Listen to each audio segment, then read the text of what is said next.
You are telling me this small, fleshy creature with barely 2 centuries of space travel managed to outmaneuver our war prediction system? The same system that has won us 17 consecutive conflicts across 3 galactic arms.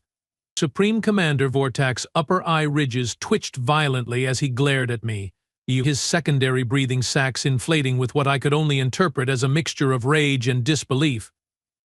I, Junior Analyst Peldon, 7th-tier military intelligence observer, tried not to shrink under his gaze. Yes, Supreme Commander. The human commander, Admiral Jordan Reeves, she's different. Different? The word slithered from Vortak's mouth like a curse. Our battle mind has processed 6 trillion strategic permutations. It has the collective military knowledge of 14 conquered species. It predicted the fall of the Zentari Collective before they even knew they were at war with us. And you stand here telling me it's being outmaneuvered by a human? Human. I tapped my datapad nervously. Perhaps it would be easier if I showed you the battle recordings? Vortak made a dismissive gesture with his primary manipulators. Proceed. But this explanation better be worth interrupting my regeneration cycle. The holographic display flickered to life between us, showing the Taurus sector where our forces had first encountered the human fleet 3 solar cycles ago. I zoomed in on the human flagship, the HSS Indomitable. This is Admiral Reeves' vessel. Relatively primitive by our standards, but the humans have compensated with some unusual modifications. Vortak snorted. Get to the point, Peldon. I don't need a technical analysis. I need to know why our battle mind failed.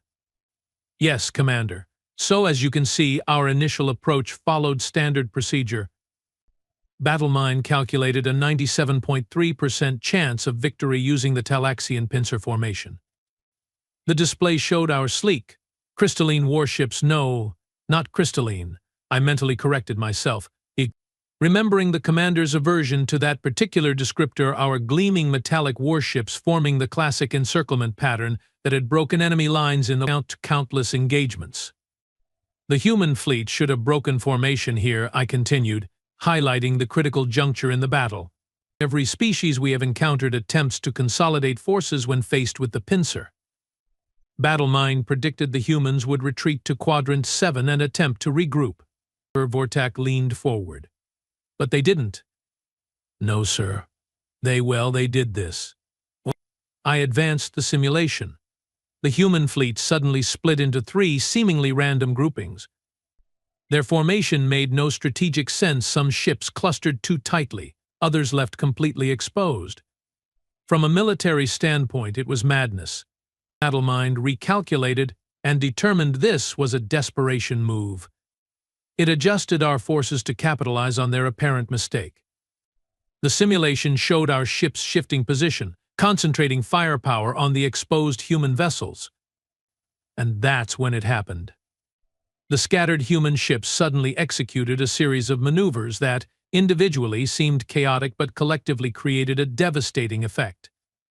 They weren't retreating or consolidating, they were deliberately drawing our forces into a complex trap.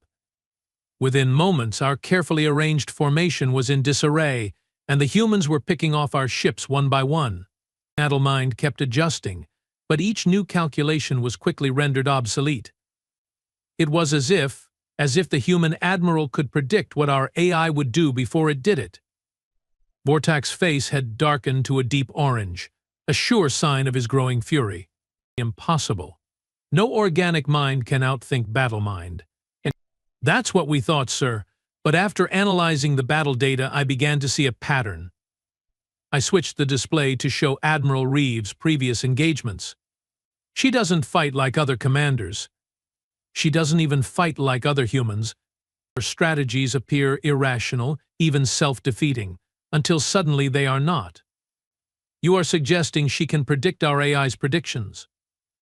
I'm suggesting she studied our battle mind so thoroughly that she understands its limitations in a way we never considered. She's not fighting against our ships, sir.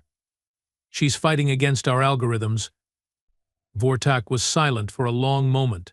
Show me more. For the next hour, I walked him through battle after battle, each one showing the same pattern. BattleMind would predict human behavior based on rational strategic principles. If Admiral Reeves would do something seemingly irrational, BattleMind would adjust based on its programming. And Reeves would reveal her true strategy, one that exploited the very adjustments BattleMind had made. "So what you are telling me," Vortak finally said, his voice unnervingly calm, "is that the most sophisticated war machine ever created has a weakness. And this human has found it." "Yes, sir. I believe Admiral Reeves understands something fundamental about BattleMind that we have overlooked." "And what might that be?" I hesitated. BattleMind operates on logic, probability, and historical precedent. It assumes all opponents will ultimately make decisions based on self-preservation and tactical advantage. But Admiral Reeves, she introduces controlled chaos into her strategy. She makes moves that appear self-defeating to lure BattleMind into predictable responses, then exploits those responses. Vortak stared at me with all four of his eyes. "Are you saying she's sacrificing her own ships deliberately? That's barbaric." "No, sir. That's the brilliant part. She makes it look like she's making mistakes or sacrifices, but they are illusions. By the time BattleMind realizes this, she's already achieved her true objective. And you have determined all this how exactly? You are a 7th-tier analyst with barely 6 cycles of experience." I tried not to flinch at the dismissal. "I have been studying her, sir. All her battles, her communications, everything we have intercepted. There's a pattern to her chaos." Vortak stood suddenly, his imposing height making me step back involuntarily. "I want you to work directly with the BattleMind engineers. If this human has found a flaw in our greatest weapon, we need to fix it immediately. Sir, with all due respect, I don't think this is a flaw we can simply patch. It's more fundamental than that." "Explain." "Wait." I took a deep breath. BattleMind was designed to predict rational behavior. It can account for variables, for different cultural approaches to warfare, even for individual commander personalities. But Admiral Reeves isn't playing by anyone's rules, not even her own species. She's created a new kind of strategy that exists specifically to confound predictive algorithms. You make her sound like some kind of tactical savant. That's just it, sir. I don't think she is. I think she's figured out that being unpredictable in very specific ways forces our AI into a pattern of responses. She's not outthinking the machine. She's manipulating it. Vortak's secondary breathing sacs deflated slowly as he considered my words. "So how do we counter this?" "I'm not entirely sure yet, but I have some ideas." "Then you'd better develop them quickly, Analyst Peldon. Because in 2 cycles, Admiral Reeves and her fleet will reach the Proxima defense line. If they break through there, they will have a direct path to our core worlds." The weight of his words settled on my shoulders like a gravitational anchor. "Yes, Supreme Commander, I understand." "Good, because if we lose this war to the humans, I will make sure you are still alive to witness what comes after." He turned to leave, then paused. "Oh, and Peldon, you are now a 5th-tier analyst. Don't make me regret the promotion." After Vortak left, I collapsed into my station chair, my exoskeleton trembling slightly. I pulled up the image of Admiral Jordan Reeves that we'd captured from an intercepted broadcast. The human looked so unassuming, dark skin, gray-streaked hair pulled back tightly, eyes that seemed to hold neither malice nor mercy. Just focus. "What are you doing that our greatest minds can't understand?" I murmured to the image. The answer, I suspected, wouldn't come from more analysis. It would come from trying to think like her. And that meant I needed to understand humans better than any Krulvorian had before. The BattleMind Control Center hummed with the energy of dozens of our best military engineers and programmers. I felt distinctly out of place among them, my intelligence credentials earning me suspicious glances as I was escorted to the main diagnostic chamber. "You must be Peldon," said a gruff voice. I turned to see a stocky Krulvorian with modification implants protruding from his skull ridges. "I'm Chief Engineer Ravakor." Supreme Commander Vortak says you have insight into our current challenges. I have been studying the human admiral's tactics, yes. Ravakor made a sound somewhere between a laugh and a cough. Tactics. Is that what we are calling random flailing these days? Come, let me show you what real military science looks like. He led me to an enormous transparent chamber in the center of the room. Inside, a pulsing mass of neural connectors and quantum matrices formed what looked like an abstract sculpture of a brain. This, Ravakor said with undisguised pride, is BattleMind's physical core. The most advanced predictive engine ever created. It processes more strategic variables in a microsecond than all the military academies in the Krovorian Empire could in a century. I nodded, appropriately impressed but still focused on my purpose. And yet it can't predict Admiral Reeves. Ravakor's friendly demeanor vanished instantly. A temporary anomaly. We are already implementing patches to account for her irregularities. May I ask what approach you are taking? He eyed me suspiciously. Why does a military intelligence analyst care about our technical approach? Because I don't believe this is a technical problem, I replied honestly. I think it's a conceptual one. That caught his interest. Explain. BattleMind is designed to predict rational behavior, yes? It analyzes all possible strategic moves and calculates the most advantageous ones, then assumes the enemy will generally act in their own best interest. Simplified, but yes. What if Admiral Reeves has figured out exactly how our prediction algorithms work and is deliberately exploiting them? Not through superior strategy, but by forcing BattleMind into predictable responses? Ravakor's eye ridge is furrowed. Impossible. No organic mind could understand our algorithms that thoroughly. The complexity is beyond. Maybe she doesn't need to understand them completely, I interrupted, earning a glare. She just needs to understand how they respond to certain inputs. Like a scientist observing how a specimen reacts to stimuli. The chief engineer was silent for a moment. You are suggesting she's treating our BattleMind like a test subject? That's insulting. It's just a theory. But what if we ran a simulation? Input some of her seemingly irrational moves and see if there's a pattern to how BattleMind responds. After a moment of consideration, Ravakor nodded reluctantly. Fine, we can spare a sub-processor for your little experiment. But I warn you, if you are wasting our time while we are trying to fix a genuine problem. I understand. Thank you. For the next several hours, I worked with a junior engineer named Tellus to input data from Admiral Reeves' previous engagements. We focused on moments where her decisions seemed most irrational, tracking how BattleMind responded each time.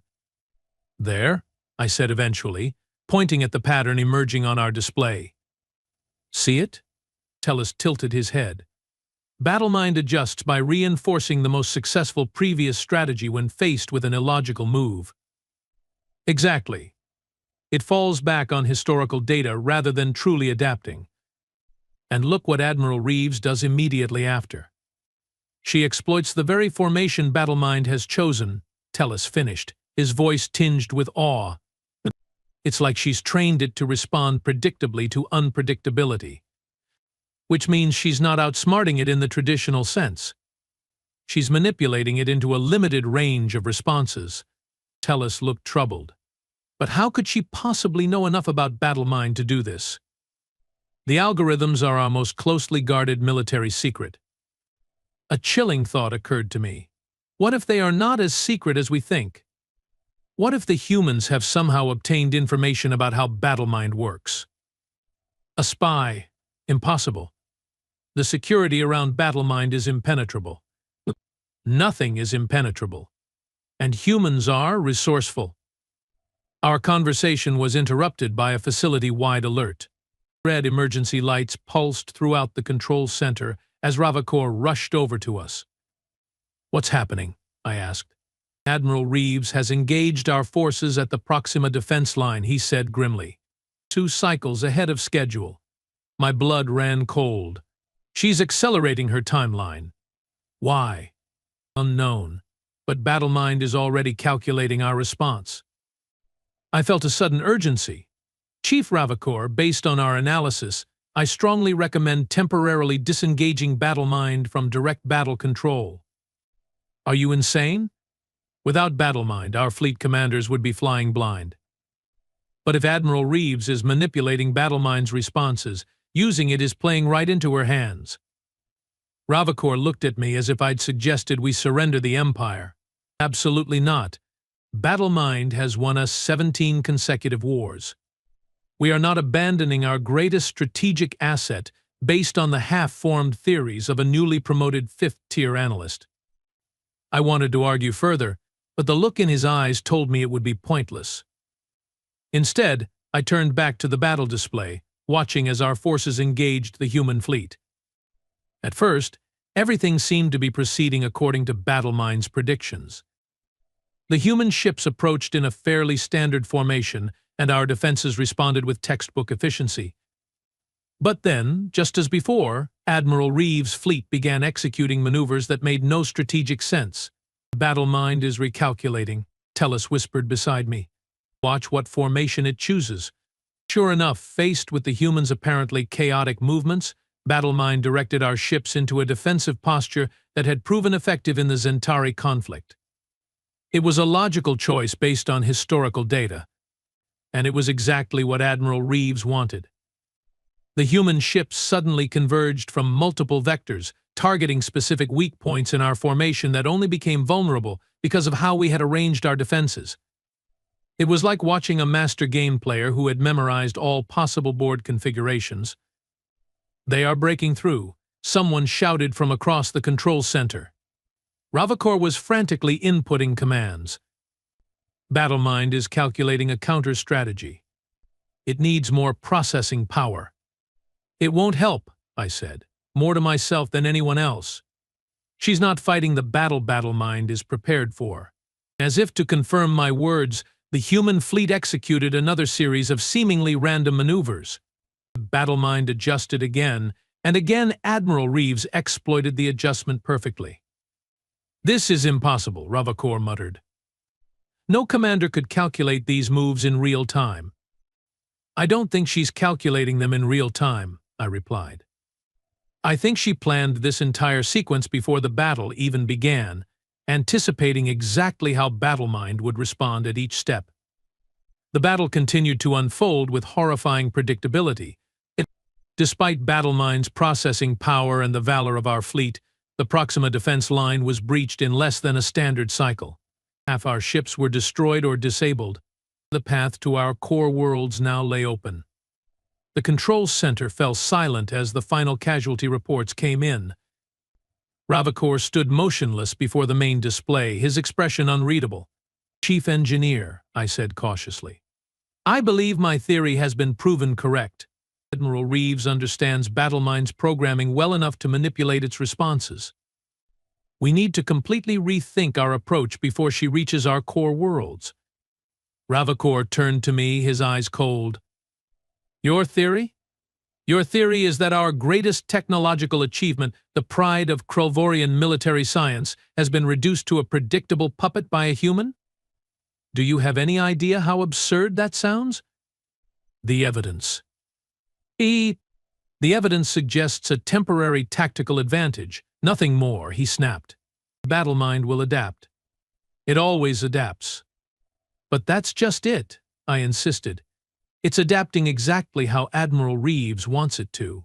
Each adaptation becomes another predictable response she can exploit." Ravakor stepped closer, looming over me. "And what would you suggest? That we hand control of our fleets back to organic commanders who would be hopelessly outmatched? That we abandon generations of military evolution and go back to intuition and guesswork? I'm suggesting we try something the human wouldn't expect. Something unpredictable." "Like what exactly?"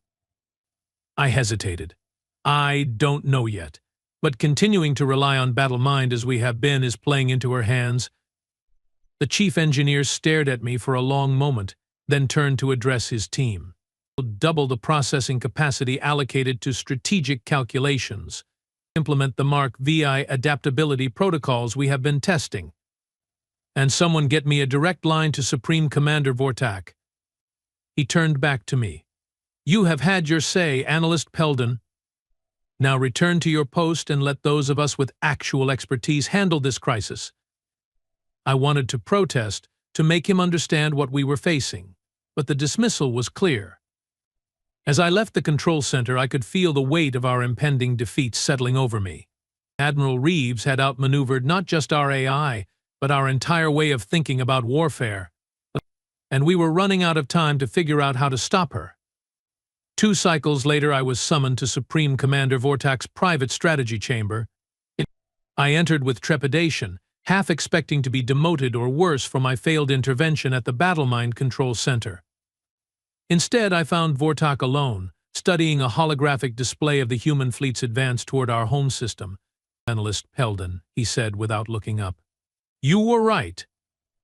The admission stunned me into momentary silence. Sir? About Admiral Reeves. About Battlemind. All of it. He finally turned to face me, and I was shocked by his appearance. His normally immaculate exoskeletal plates were dull, his eye ridges drooping with exhaustion. The human isn't just winning battles. She's systematically dismantling our entire defense network. I swallowed hard. The core worlds will be within her range in 3 cycles. Battlemind calculates our chances of successful defense at less than 9%. His laugh was bitter. Though at this point, I'm not sure we can trust those calculations either. What does Chief Engineer Ravakor say? Ravakor has been relieved of duty. His insistence on escalating Battlemind's involvement has cost us 3 more battle groups. Vortak gestured to the empty space beside him. Which is why you are here. Me, sir? You have studied Admiral Reeves more thoroughly than anyone else in the Empire. You predicted her strategy when our greatest minds could not. So tell me, 5th-tier Analyst Peldon, how do we stop her? The directness of the question caught me off guard. I'd spent cycles analyzing the problem but had been too afraid to propose my most radical theories. Sir, I believe our fundamental mistake has been treating this as a technological problem rather than a psychological one. Vortak's eyes narrowed. Explain. Battlemind approaches warfare as a mathematical exercise: probabilities, resources, tactical advantages. But Admiral Reeves isn't playing mathematics. She's playing psychology. She studied how Battlemind thinks and has designed her entire strategy around exploiting its thought patterns. And how does this help us? I took a deep breath. We need to do something Battlemind would never recommend. Something so contrary to established military doctrine that Admiral Reeves couldn't possibly have planned for it. Such as? We need to shut Battlemind down completely and put our oldest, most experienced organic commanders in charge of the defense of the core worlds. Vortak stared at me in silence, his expression unreadable. I know how it sounds, I continued hastily. But think about it. Admiral Reeves has spent who knows how long studying Battlemind, learning its patterns, training herself to predict its responses. But our veteran commanders, the ones who fought before Battlemind was even created, they don't think like an AI. They are unpredictable, intuitive. They are also obsolete, Vortak said flatly. There's a reason we developed Battlemind in the first place. Yes, to counter predictable enemies. But Admiral Reeves isn't predictable. Not to us. The only way to counter her is with a strategy she can't predict either. Vortak turned back to the holographic display, his 4 eyes blinking in sequence as he considered my words. It would be an unprecedented move. The military council would never approve it. With respect, sir, if Admiral Reeves reaches the core worlds, there might not be a military council left to disapprove. The Supreme Commander was silent for a long moment. Then, surprisingly, he laughed a short, sharp sound devoid of humor. Do you know why Battlemind was created, Peldon? The official reason? To maximize our strategic advantages and minimize casualties by optimizing battle tactics, I recited from memory. That's what we told the public, Vortak said, his voice suddenly weary. The truth is, the military council was afraid. Afraid, sir? Of making mistakes. of being held accountable. BattleMind gave us the perfect shield against criticism. If a battle was lost, it wasn't because a commander made a poor decision, it was a statistical inevitability, a necessary sacrifice calculated by an infallible machine. He gestured to the battle display. But there's no hiding behind that shield anymore, is there? No, sir. Vortak straightened, something of his former authority returning to his posture. I will need to convince the Council. They won't like it, but with the core worlds at risk, they may not have a choice. And in the meantime? In the meantime, I'm giving you access to all our intelligence on Admiral Reeves. Everything we have intercepted, every battle recording, every scrap of information. I want you to find me something, anything that might give us an edge. Yes, Supreme Commander. As I turned to leave, Vortak added, and Peldon, you are now a third-tier analyst. Don't make me regret this promotion either. Back in my quarters, I immersed myself in all available data on Admiral Jordan Reeves, her military career, her education, psychological profiles compiled by our intelligence services, even fragments of personal communications we'd managed to intercept. The pattern began to emerge, not from her tactics, but from her background. Before becoming an admiral, Reeves had been a student of game theory and artificial intelligence. She'd written papers on the limitations of predictive algorithms in competitive scenarios. She'd even developed a controversial training program that taught human strategists how to exploit the weaknesses in enemy AI systems. And then I found it, buried in an intercepted personal message to her second-in-command. The thing about playing against a machine is that it can only play the game it was designed to play. Change the game. And the machine has no choice but to make moves that were never supposed to be part of its programming. That's when you win. She wasn't just exploiting BattleMind's programming. She had changed the fundamental nature of the conflict from a conventional space war to something our AI had never been designed to handle, a metagame where BattleMind itself was a target, not our ships or territories. I was still processing this revelation when the alert sirens began to wail throughout the command center.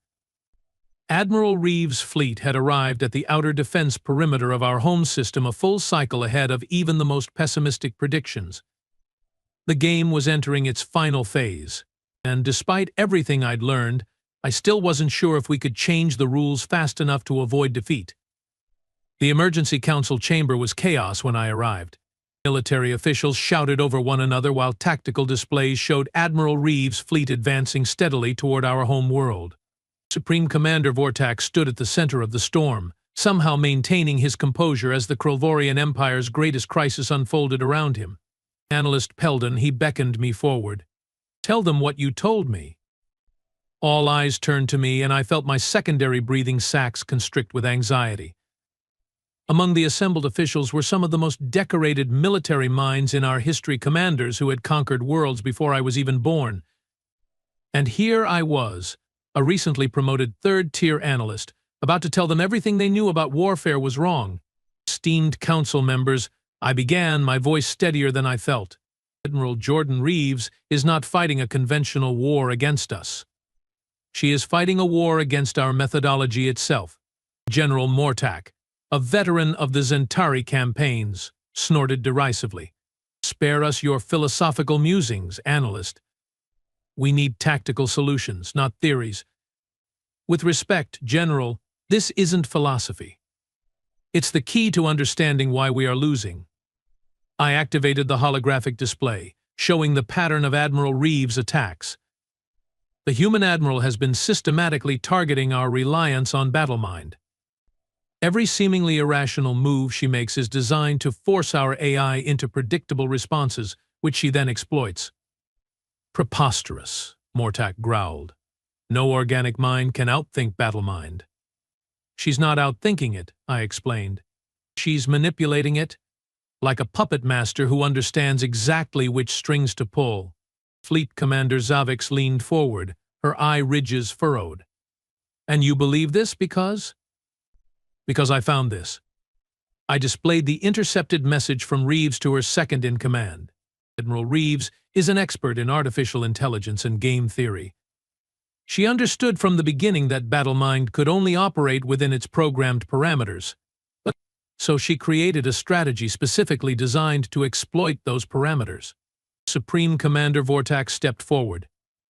I have reviewed Analyst Peldon's findings, and I believe they have merit, which is why I have made a decision. The room fell silent, all eyes turning to our leader. Effective immediately, I am ordering BattleMind to be disconnected from all fleet command functions. We will revert to organic command for the defense of our home system. The uproar was immediate and deafening. Council members shouted objections, tactical officers protested, and General Mortak looked as if he might suffer a cardiopulmonary collapse. Have you lost your mind, Vortak? Mortak roared. Without BattleMind, our fleet coordination will drop by 60%. Our tactical response time will triple. And yet, Vortak replied calmly, we might finally do something Admiral Reeves hasn't already anticipated.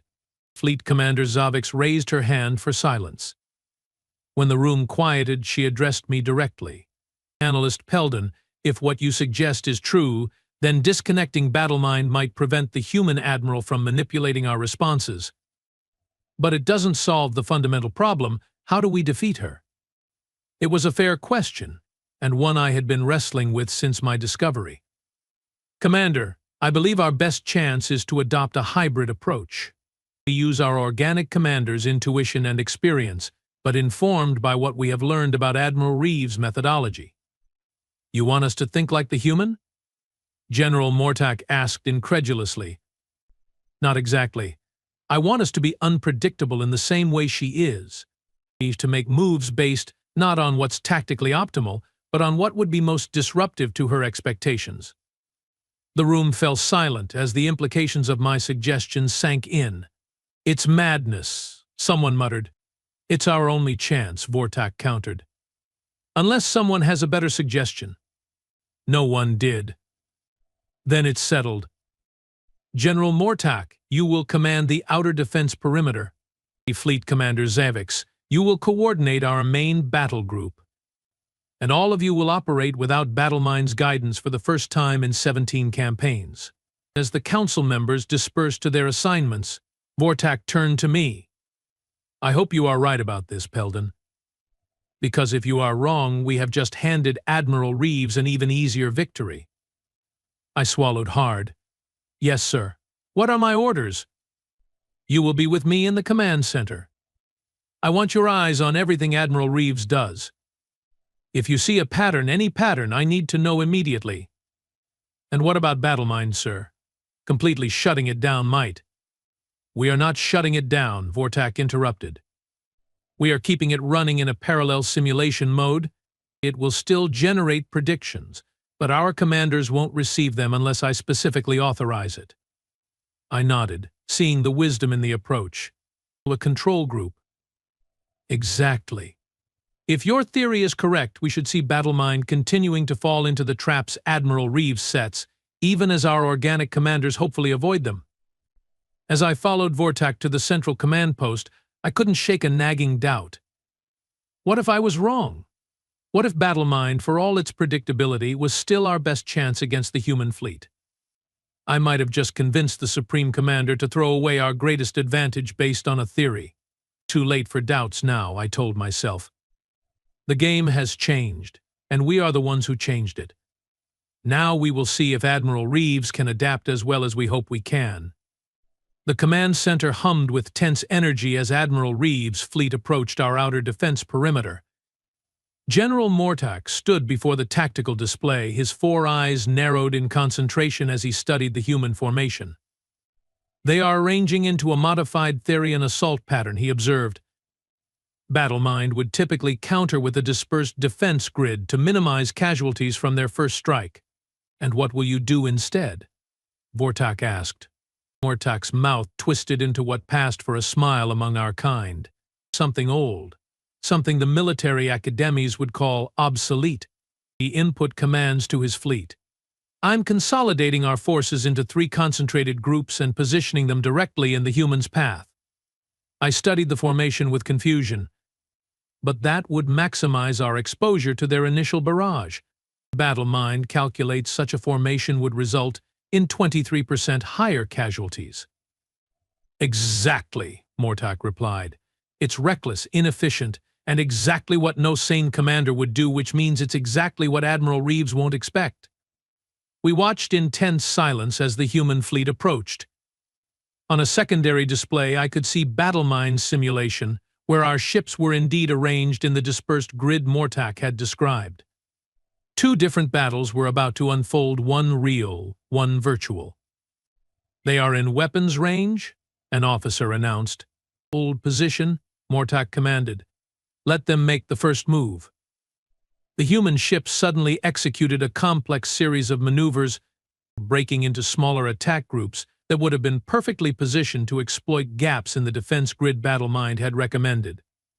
But against Mortak's consolidated forces, their formation was now awkwardly exposed. They are reacting to a defense that isn't there, I whispered, watching as realization seemed to ripple through the human fleet.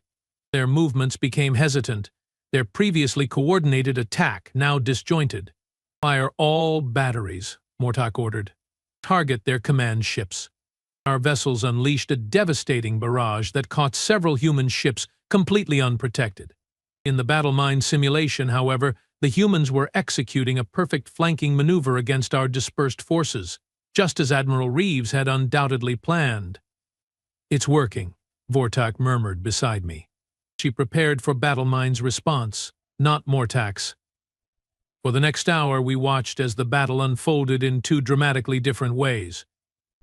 In reality, General Mortak's unconventional tactics kept the human fleet off balance, forcing them to constantly readjust to strategies they hadn't anticipated.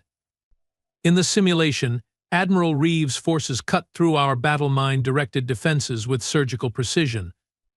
They are retreating from the outer perimeter, an officer finally announced, disbelief evident in her voice. General Mortak's forces have held the line. A cheer went up around the command center, but I noticed Vortak remained solemn. Sir, this is good news, isn't it? It's a start, he replied quietly. But Admiral Reeves didn't become the scourge of our empire by giving up after one setback. She's regrouping, rethinking. The real test is still to come. He was right, of course.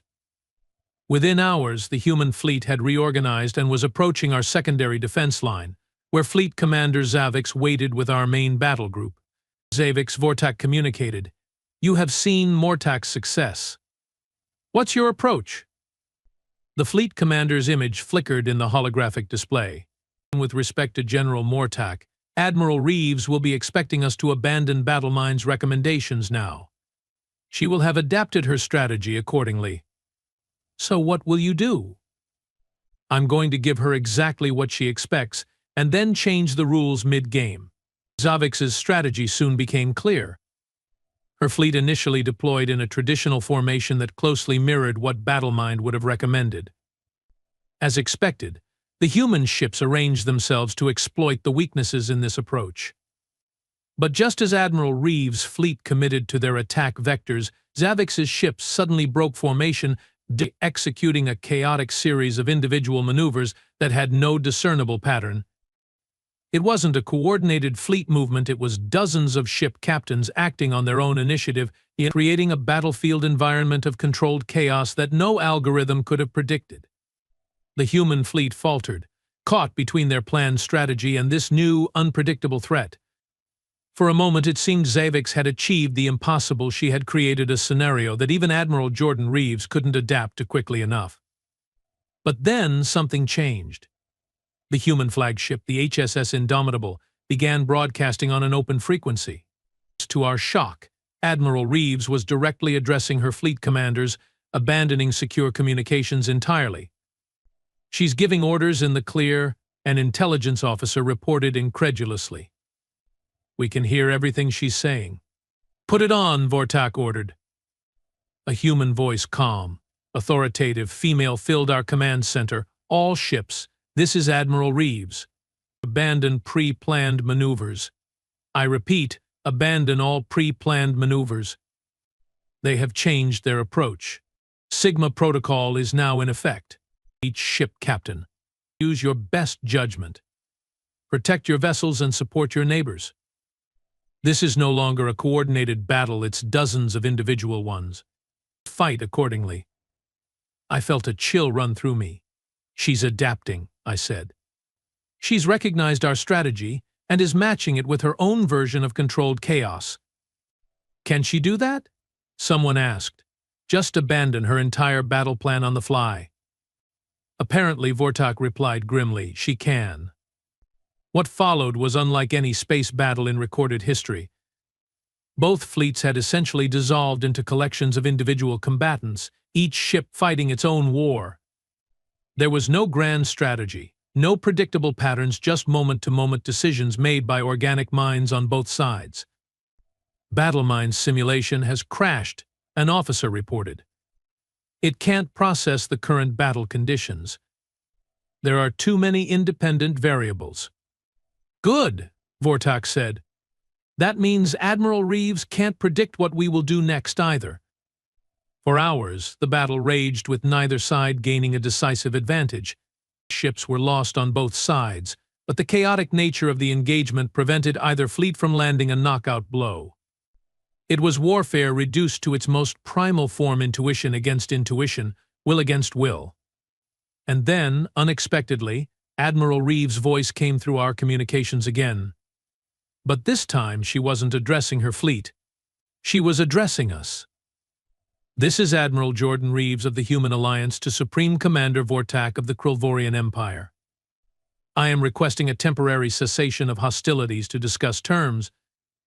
The command center fell silent. Was this another trick? A new strategy we hadn't anticipated? Should we respond, sir? The communications officer asked. Vortak considered for a long moment. Open a channel. Visual only from our side. The main display flickered, and suddenly we were looking at the human admiral herself. She appeared much as she had in the intercepted broadcast, dark-skinned, gray-streaked hair pulled back severely, eyes intensely focused. But there was something else in her expression now. Respect, perhaps. Supreme Commander Vortak, I presume? She said. Though I can't see you, I appreciate you accepting my communication. State your purpose, Admiral, Vortak replied, his voice carefully neutral. Straight to business. I like that. She smiled slightly. I will be equally direct. You have changed the game, Commander. For the first time since this conflict began, you have presented us with a scenario we cannot reliably predict or counter. I suspect the same is true for you. Your point, Admiral. My point is that we have reached a stalemate.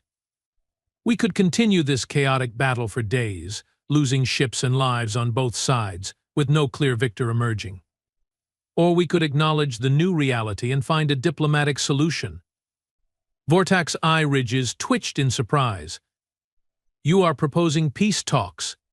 After decimating half our fleet? I'm proposing a recognition of mutual respect, Reeves replied evenly. You have proven today that the Krylvorian Empire is more adaptable than we gave you credit for. You abandoned your reliance on predictive algorithms when they failed you, something few technological societies have the wisdom to do. I couldn't believe what I was hearing. Was this the same admiral who had systematically dismantled our defenses across 3 galactic sectors? The architect of our most humiliating defeats? How do we know this isn't another strategy? I whispered to Vortak. A way to get us to lower our defenses.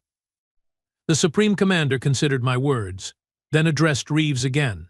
Your tactical brilliance has earned you a reputation, Admiral. You can understand our hesitation to take this offer at face value. Reeves nodded. I would expect nothing less, which is why I'm prepared to make the first concession. I will withdraw my fleet to the edge of your home system as a show of good faith. In return, I ask only that you agree to a formal diplomatic meeting on neutral territory to discuss terms for ending this conflict.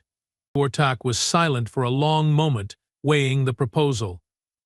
Finally, he asked, Why, Admiral? Why offer peace now when victory seemed within your grasp? Something changed in Reeves' expression, a softening around the eyes, perhaps. Because the purpose of war, Commander, is not destruction for its own sake. It's to achieve political objectives. My objective was to demonstrate that the human alliance cannot be conquered or intimidated, even by an empire with superior technology. Today, you have shown that you understand this message. Continuing the conflict would only waste lives needlessly. And if we refuse your offer, then we continue fighting, she said simply. And perhaps neither of us achieves our objectives. War is ultimately about choices, Commander. I'm offering you one. Vortak signaled for the communication to be muted temporarily. He turned to his advisors. Opinions? General Mortak, who had returned to the command center after his successful defense, spoke first. It could be a trap. Of course it could, Fleet Commander Zavix countered. But our position is far from secure. We have stopped their advance, yes, but at great cost. If we can achieve our security objectives through diplomacy rather than continued combat, the Military Council will view it as weakness, Mortak objected. The Military Council isn't here, Vortak replied sharply. And they haven't seen what we have seen, an enemy capable of dismantling our entire defense doctrine and then offering peace when victory was within reach. He turned to me. Analyst Peldon, you have studied Admiral Reeves more than anyone. What do you make of this? I considered carefully before responding. Throughout this conflict, Admiral Reeves has demonstrated that she understands not just warfare but psychology. She knows how we think, how we respond. If her goal was our complete defeat, I believe she would have found a way to achieve it. The fact that she's offering an alternative suggests her earlier statement was true. Her objective wasn't our destruction, but sending a message. Vortak nodded slowly. Reopen the channel. Admiral Reeves' image reappeared on the display. Admiral, Vortak began, the Krolvorian Empire accepts your proposal for a diplomatic resolution to our conflict. We will meet your representatives at a neutral location of mutual agreement. In the meantime, we will maintain our defensive posture but initiate no offensive actions. Reeves' expression remained professional, but I thought I detected a hint of relief in her eyes. A wise decision, Commander. My fleet will begin withdrawing to the system boundary immediately. I suggest the Altarian trading station in the neutral zone as our meeting point. It has historically served both our peoples without favoring either. Acceptable, Vortak agreed. 3 standard cycles from now. Agreed. Until then, Commander. With a small nod, Admiral Reeves ended the transmission. The command center remained silent for several heartbeats. Then, slowly, the reality began to sink in. The war, the conflict that had threatened our very existence, was potentially over. Not with the glorious victory our propaganda had promised, but not in devastating defeat either. Sir, I said quietly to Vortak, do you believe her? That her goal was never our destruction. The Supreme Commander's 4 eyes blinked in sequence, a sign of deep thought among our kind. I believe, Analyst Peldon, that we have encountered something rare in the universe, an adversary who understands that true victory isn't measured in ships destroyed or worlds conquered, but in objectives achieved. He turned to address the entire command staff. This conflict has taught us a valuable lesson. Our reliance on predictive algorithms nearly led to our downfall. The battle mind will be recalibrated, its role in our military operations reassessed. But more importantly, we must never again forget that warfare, at its core, is not a mathematical equation to be solved, but a contest of wills to be understood. As the staff dispersed to their duties, Vortak placed a hand on my shoulder, a rare gesture of personal connection from the Supreme Commander. You saw what the rest of us could not, Peldon. You recognized the true nature of our enemy when our greatest minds were blinded by technological faith. I just analyzed the data, sir, I replied modestly. You did more than that. You thought differently. Perhaps that's the most important lesson Admiral Reeves has taught us, the value of unpredictability, of approaching problems from angles our opponents cannot anticipate. He paused. I'm recommending you for a position on the diplomatic team that will meet with the humans. I blinked in surprise. Sir? I'm a military analyst, not a diplomat. Exactly. You understand how Admiral Reeves thinks. That insight will be invaluable in our negotiations. He turned to leave, then added, "Oh, and Peldon, you are now a first-tier analyst. Try not to make me regret this promotion." As Vortak departed, I found myself alone in the command center, staring at the tactical display where Admiral Reeves' fleet was indeed withdrawing as promised. I pulled up her image again, the unassuming human who had nearly brought the mighty Krulvorian Empire to its knees, not through overwhelming force, but through understanding. "What will you do next, Admiral?" I murmured to the image. "What game will you play at the peace table?" The answer, I suspected, would prove just as fascinating as the war had been. But this time, perhaps, we would be better prepared to understand the rules. 3 cycles later, I stood beside Supreme Commander Vortak and our diplomatic team on the Altarian trading station, waiting for the human delegation to arrive.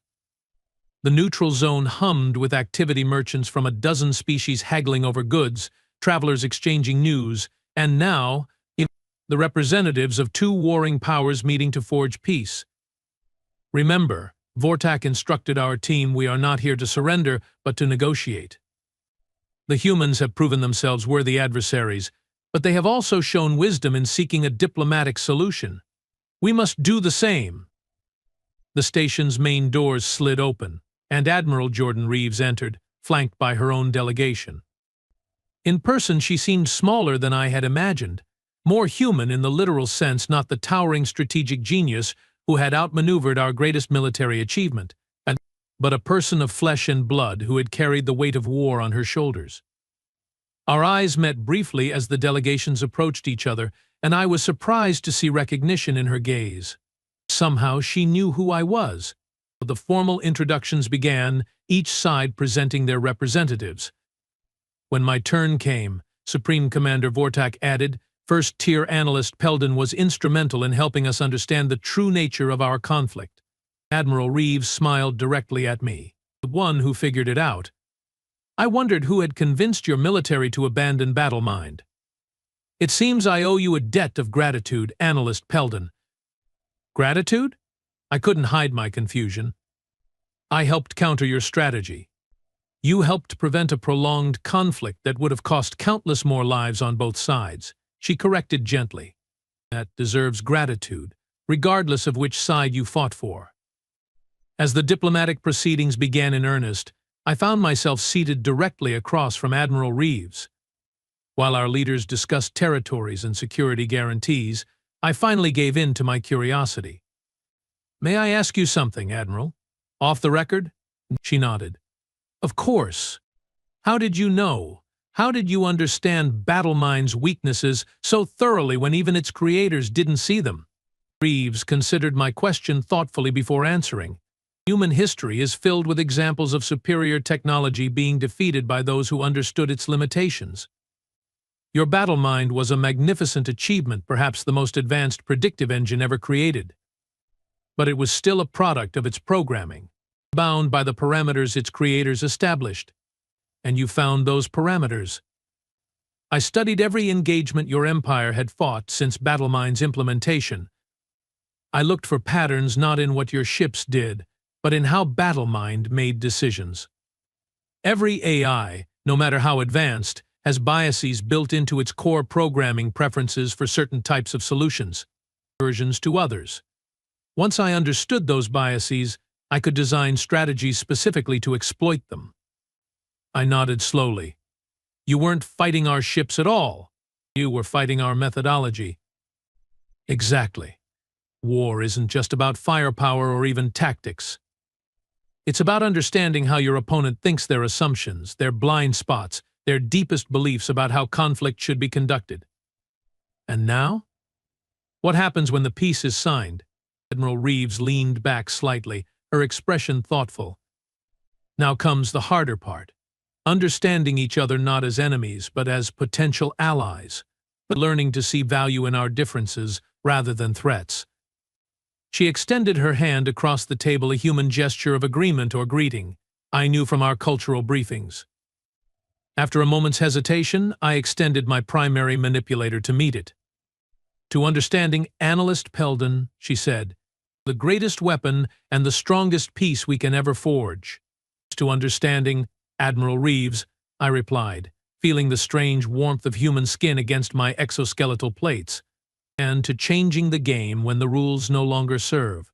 Behind us, our leaders continued the formal peace negotiations, but in that moment I understood that the true peace had already begun, not with treaties or territorial concessions, but with the recognition that sometimes the most powerful strategy is knowing when to play a different game entirely. And as I looked into the eyes of the human who had taught an empire this valuable lesson, I couldn't help but wonder what new games our species would invent together in the peace to come.